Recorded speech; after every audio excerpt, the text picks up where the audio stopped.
Sir నమస్తే అండి.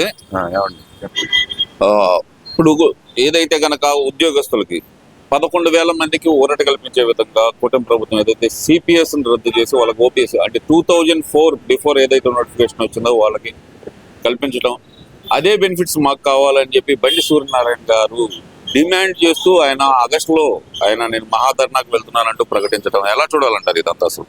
సూర్యనారాయణ గారు చాలా మంచి వ్యక్తి.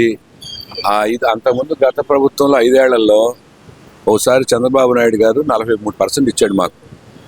ఆయన ఇచ్చేదేంటి 43% మేము సాధించుకుంటాం అన్నారు. 2014లో చంద్రబాబు నాయుడు గారు మాకు 43% బెనిఫిట్ ఇచ్చాడు, ఫిట్మెంట్. అవును. అప్పుడు సూర్యనారాయణ గారు ఒక స్టేట్మెంట్ ఇచ్చారు, ఆయన ఇచ్చేదేంటి ఎవరైనా ఇస్తారో అది ఇది అన్నాడు. అయిపోయింది. తర్వాత 2019లో మా ప్రభుత్వం వేరే ప్రభుత్వం వచ్చింది.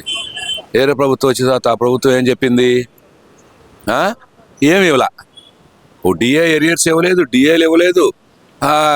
ఈ ఫిట్మెంట్లు కూడా 27% మాకు ఐఆర్ ఇచ్చి, తర్వాత పే ఫిక్సేషన్లో 23% తగ్గించి ఏం చేసినా ఈయన ఎక్కడ ఉన్నాడు తెలియదు. అప్పుడు నిద్రపోతున్నాడు. నిద్రపోయి ఉండి లెగిసి ఒకసారి గవర్నర్ దగ్గరికి ఏదో అపాయింట్మెంట్ అన్నారు. గవర్నమెంట్ ఎమ్మటే పడి నీ సంగతి తెలుద్దామని కోర్టులో అయితే సుప్రీంకోర్టుకి వెళ్ళి తెచ్చుకున్నాడు ఆయన. ఇవన్నీ చేసిన ఆయన మళ్ళీ తర్వాత ఆ గవర్నమెంట్ మీద వ్యతిరేకంగా మాట్లాడటం మొదలు పెట్టాడు. అంటే ఎప్పటికప్పుడు ఏది పడితే అది మాట్లాడుతూ ఉంటాడు. ఇప్పుడు ఆ ఓపీఎస్లో వాళ్ళకి 11,000 మందికి ఇచ్చారు, మంచి పద్ధతే. అది కొంతమందికి ఓరట కలిగించింది. ఇది ఎప్పటి నుంచో ఉన్న సమస్య.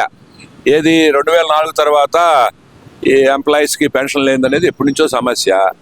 ఆ సమస్యను ధర్నాలు చేసినా ఏం చేసినా గవర్నమెంట్, ఇది ఒక స్టేట్ గవర్నమెంట్ ఒకటే కాదుగా చేయాల్సింది, త్రూఅవుట్ ఇండియా వైడ్ ఉంది. ఇది ఇండియా వైడ్లో వీళ్ళు అన్ని రాష్ట్రాలను కలుపుకుని ఇండియా వైడ్ ధర్నా చేస్తే, వెళ్ళి ఢిల్లీలో నిన్న రాజీవ్ గాంధీ గారు చేసినట్టు ప్రధానమంత్రి గారి ఇంటి దగ్గర ధర్నా చేస్తే, ఏదన్నా ఆయనలో కదలికి వస్తే ఆయన మొత్తం స్టేట్ గవర్నమెంట్లకి దీని గురించి పునరాలు చేయమంటే బాగుంటుంది. ఇక్కడ ధర్నా చేస్తే ఈ స్టేట్ గవర్నమెంట్ ఒకటి చేస్తే కుదరదు. ఇది సెంట్రల్ గవర్నమెంట్ ఇచ్చిన 2004లో సెప్టెంబర్లో మన రాజశేఖర రెడ్డి గారు పెట్టింది. ఇది ముందు రాజశేఖర రెడ్డి గారిని వాళ్ళ అబ్బాయిని అడగమనండి. 2004 సెప్టెంబర్ అంటే రాజశేఖర రెడ్డి గారు ఒక్కడే చేయలే, అన్ని రాష్ట్రాల్లో అన్ని గవర్నమెంట్లు, స్టేట్ గవర్నమెంట్లు, సెంట్రల్ గవర్నమెంట్, యూపీఏ గవర్నమెంట్లో జరిగింది ఇది. మరి యూపీఏ గవర్నమెంట్లో జరిగింది. అప్పుడైనా అందరూ నోరు మూసి నూరుకున్నాం. ఇప్పుడైనా ఇంకా ఇప్పుడు ఎన్నేళ్ళు? 22 ఏళ్ళు అయింది. 22 ఏళ్ళు అయిన తర్వాత మేము ధర్నా చేస్తామంటే స్టేట్ గవర్నమెంట్లో డబ్బులే. ఏ స్టేట్ గవర్నమెంట్ డబ్బులు ఉన్నాయి? ఈ పెన్షన్లో డబ్బులు లేవు. అన్ని సంక్షేమ పథకాలకే డబ్బులన్నీ పోతున్నాయి, ఈ బోర్డు అంత ఎక్కువ భాగం. లేకపోతే మా ఎంప్లాయీస్ జీతాలు పోతున్నాయి. ఏ గవర్నమెంట్ వాళ్ళకి ఇవ్వటం అనేది చాలా కష్టం. ఈ 11,000 మందికి ఇచ్చినందుకే సంతోషపడాలి. ఎందుకంటే వాళ్ళు 2004 ముందు వాళ్ళకి రిటైర్డ్ అయ్యి ఉన్నారు. వాళ్ళకి పాత గవర్నమెంట్ చేయలేదు. వీళ్ళు ఏదో మానవతా దృక్పథంతో చేశారు. ముందు వచ్చినాయి కదా. తర్వాత ఈ సమస్య అనేది నిరంతర సమస్య. ఈ సూర్యనారాయణ గారు వచ్చి ధర్నా చేసినంత మాత్రం అవ్వదు. మాకు ఇప్పుడు 9 డిఏలు ఎగ్గొట్టాడు మా పాత గవర్నమెంట్లో. ఏమన్నా ఇప్పించారా? 3.5 లక్షలు 4 లక్షల రూపాయలు ఒక్కోళ్ళకి ఎంప్లాయీస్ నష్టపోయాము. ఇప్పలేదు కదా. వాడు ధర్నా చేస్తే ఏమవుతుందండి? ఏమవ్వదు. ఒక రోజు ధర్నా చేస్తారు. ఇక్కడ ధర్నా చేస్తే కాదు, వెళ్ళి ఢిల్లీలో ప్రధానమంత్రి గారి ఇంటి అన్ని రాష్ట్రాలు తీసుకుని వెళ్ళి చేయమనండి. అన్ని రాష్ట్రాల్లో వెళ్ళి తిరిగి చైతన్యవంతం చేయమని సూర్యనారాయణ గారిని అప్పుడు అభినందిస్తాం. అది సార్. ఇక్కడ ప్రధానంగా చూస్తే కనుక కూటమి ప్రభుత్వం బకాయిలన్నీ ఒక్కొక్కటిగా రిలీజ్ చేస్తున్నా సరే, ఇంకా బకాయిలు దాదాపు 20,000 కోట్లు ఉన్నాయి అని చెప్పి అయితే కొన్ని వార్తలు వస్తున్నాయి.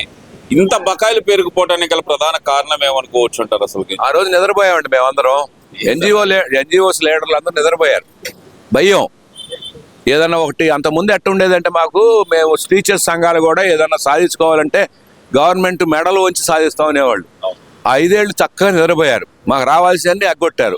ఓ గవర్నమెంట్ అన్ని ఎగ్గొట్టిన తర్వాత రెండో గవర్నమెంట్ కూడా అదే పంతాలో ఉంటుంది. కానీ ఓవర్న తీసుకొచ్చి చివరగా ఏం చేస్తారు వీళ్ళు? 5 ఏళ్ళు ఏం చేశాం మేము? అందుకని అవన్నీ ఏమవుతుందంటే కొత్త గవర్నమెంట్ కూడా ఏదో మెల్లిమెల్లిగా ఒక 20,000 కోట్లు ఇచ్చారు, ఇస్తా ఉంటారు. ఈ 5 ఏళ్ళు మెల్లిగా ఇవన్నీ తీర్చాలంటే సామాన్యం కాదు. డబ్బులు లేవు, ఏదో అటో ఇటో లాక్కుని వస్తున్నారు.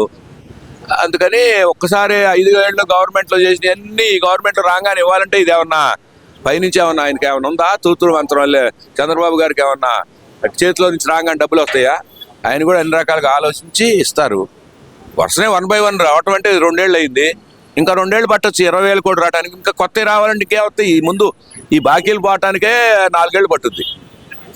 అంతే. ఇప్పటివరకు దాదాపు ఏదైతే పిఆర్సీ కమిషన్ కూడా నిర్వహించకుండా, ఏర్పాటు చేయకుండా ఐఆర్ ప్రకటించకుండా కూటమి ప్రభుత్వం ఎంప్లాయీస్ కి అసలు ఏమి చేయలేదంటూ ఏదైతే వెంకటరామరెడ్డి గారు తన గుండు చేయించుకున్నారు, అసలుకి ఎలా చూడాలంటారు? నిజంగానే కూటమి ప్రభుత్వం అంత మోసం చేస్తుంది అనుకోవచ్చు అంటారా ఎంప్లాయీస్ ని? వెంకటరామరెడ్డి గారు గుండు చేయించుకోవటం ఎందుకు? గుండు చేయించుకోవటం ఎందుకంటే హాయిగా మొత్తం ఆయన గుండు చేయించిన ఏం చేద్దామని, గుండు చేయటం అంటే ఏంటి నాకు అర్థం కాదు. దేనికి అంటే ప్రభుత్వం ఎంప్లాయీస్ కి గుండు కొట్టింది అని నిరసన చేస్తున్నారు సార్. ఏం చేశారు? అంతకుముందు 5 ఏళ్ళు సెక్రటరియట్ లో కూర్చుని తన భార్యకి జెడ్పీటీసీలు ఇచ్చుకుని హాయిగా ఎంజాయ్ చేశారు. వాళ్ళు లేచి అంటే గుండు కొట్టించుకుంటారంటాడు. ఆయన డిస్మిస్ చేసిన తర్వాత ఆయన గవర్నమెంట్ ఎంప్లాయీ కాదు, గవర్నమెంట్ ఇది కాదు, ఆయనతో మాకేం ఉపయోగం?